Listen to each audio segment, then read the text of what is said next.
হাঁড়িতে দেখি বেশ অনেকটাই ভাত বেঁচে গেছে, তাই আজ বানালাম বরমশাইয়ের জন্য স্পাইসি গার্লিক রাইস। প্রথমে একটা বাটিতে 10-12 কোয়া রসুন নিয়ে তাতে একটা বড় চামচের পরিমাণ লঙ্কার গুঁড়ো, তারপর সেটাকে ভালো করে থেতো করে একটা মিহি পেস্ট করে নিতে হবে।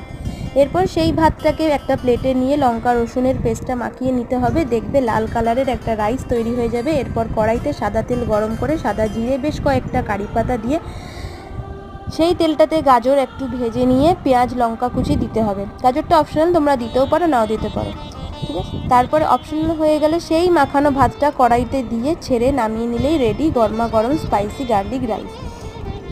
আর হ্যাঁ, এই রাইসটা কিন্তু গরম গরম খাবে, তাহলে টেস্টটা বেশি ভালো লাগবে তোমাদের। যদি আমার ভিডিওটা খুব ভালো লাগে তাহলে একটা লাইক আর শেয়ার করতে ভুলো না, অ্যান্ড কমেন্ট করে জানিও ভিডিওটা কেমন লাগলো, আর রাইসটা বানিয়ে দেখো সেটাও কেমন লাগলো। আর আমার চ্যানেলটাকে পাশে থেকেও সাবস্ক্রাইব করে দিও। Thank you.